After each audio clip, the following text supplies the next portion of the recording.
پاک چین دوستی کو بہت اہمیت دیتے ہیں، اور اس کے ساتھ ساتھ کہ جو چائنیز انجینئرز تھے ان کا حوصلہ بڑھے، تو یہ ایک وزیر اعظم صاحب کا ایک اقدام تھا جو میں سمجھتا ہوں کہ ایک تاریخی اقدام تھا۔ اور اس کے ساتھ ساتھ میں چند چیزیں آپ کے نوٹس میں دینا چاہتا ہوں کہ وزیر اعظم صاحب نے بہت سارے اجلاس اس پہ کیے چائنیز سیکیورٹی کے اوپر، اور انہوں نے ایک انکوائری کمیٹی بنائی تھی داسو والے واقعے کے اوپر انکوائری کرنے کے لیے، کیونکہ سب سے اہم یہ ہماری چائنیز سیکیورٹی ہے، اور ہمارے حوصلے بھی بلند ہیں، ہم پرعزم ہیں اور کسی کو امن خراب نہیں کرنے دیں گے۔ ہماری arm forces, law enforcement agencies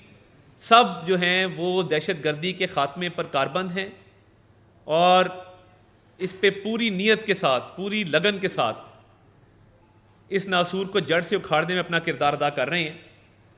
inquiry committee نے جب اپنی رپورٹ بھیجی تو اس میں وزیر اعظم صاحب نے چند افسران کے خلاف انضباطی کارروائی کرنے کا حکم دیا ہے، اور میں آپ سے شیئر بھی کر لوں گا۔ اس میں R P O Hazara division, اس میں D P O upper Kohistan district, D P O lower Kohistan district, director security Dasu hydro power project, اور کمانڈانٹ اسپیشل سیکیورٹی یونٹ کے پی کے،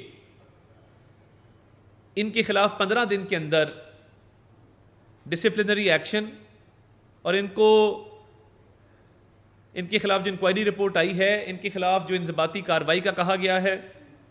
اور کہا گیا ہے کہ انہوں نے اپنے فرائض میں غفلت برتی، ان کو الرٹ ہونا چاہیے تھا، تو وزیر اعظم صاحب نے